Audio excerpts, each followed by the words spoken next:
Have you ever noticed that if you go out to have an experience in nature, that in fact what you're experiencing is a very well engineered and tailored landscape for the safety and comfort of human beings?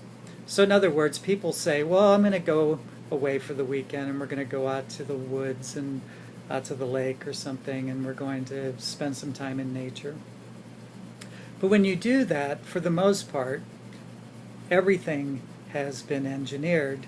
There are paths, they've removed unwanted trees and brush, they've gotten rid of any animals that might be extremely dangerous, and any insects that might be considered invasive have been removed, things of that nature. Um, and it is relative, of course, to the more extreme settings in the city. You are more likely to run into things like snakes and insects that will bite you.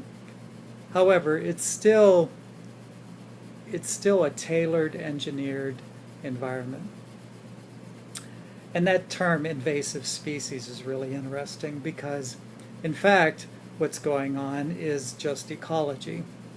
If you take out certain species, like if you remove certain insects or certain trees for the comfort of human beings or larger predators, it sets off a chain reaction. So other species and other trees suffer or they thrive, they see an opportunity. So rather than invasive species, it's just ecology. You cannot do one thing in nature. If you change one thing over here, the reaction keeps going, often in unknown ways. And so out in the country, out in wilderness, it's very much landscaped, it's very much engineered for the comfort of humans.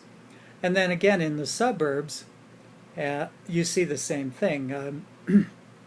People go out and they spend a lot of money to make their yards look like a natural setting. So they'll buy pretty trees and they'll put in little flowers and herb gardens and things of that nature. And in fact, again, it's very much engineered, and the removal of any invasive species is really an illusion. All you have done is change the ecology. And again, the same in the city. Any green space is obviously an architecture, and they might build a waterfall or put in some rocks to make it look like a wilderness setting, but again, it's very much engineered for humans and our comfort. So the next time you do go to a setting that is supposed to be like a wilderness setting or, quote unquote natural setting, take a look around and see if you can look beyond that to the ecology, because even though human beings can remove species and plant these trees and do all this engineering, in fact, there is a larger ecology. There's the larger ecology of the planet. We are in a solar system and a galaxy, and there's that larger ecology. So there are larger ecological patterns and chain reactions going on. So all we've done is moved this ecology into a different setting,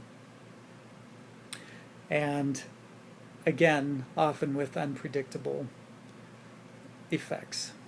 So yeah, the next time you go out for a experience in nature in the wilderness, don't really consider it a place where it's a backdrop for your experiences.